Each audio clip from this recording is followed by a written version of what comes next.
my meditation teacher, David G, just said, just watch your breath for a moment. So you're just noticing yourself breathe gently in and out. And then he said, you'll notice there's a little gap between your in-breath and your out-breath. And then there's another one between your out-breath and the next time you breathe in.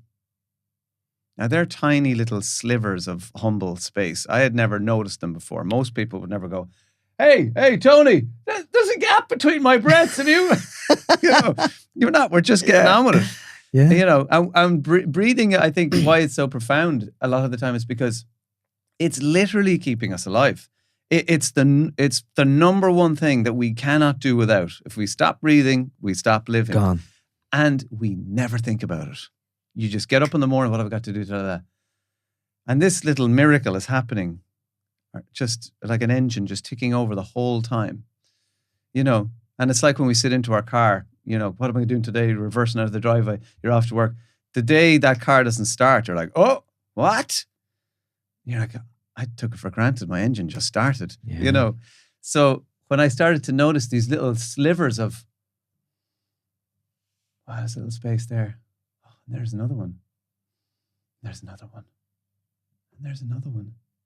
And you think, God, how many of these little gaps? If I added all those little gaps up between my breaths over a year, that's a lot of space, I wonder what other little spaces can I notice? So then you find yourself in a conversation and you're like, do you know what? I'm not going to talk. I'm not going to just feel the urge to fill space here. I'm going to listen to this person here.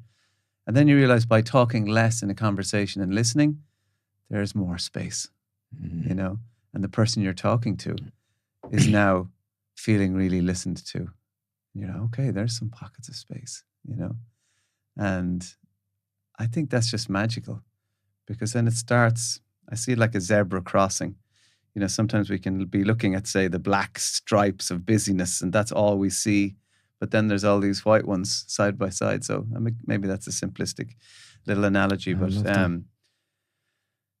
I still have to work at shifting my focus into that if I feel like, I've got lots to do. But just having lots to do doesn't mean that we have to lose sight of the space and the little connections and all those things that actually make life wholesome and fun.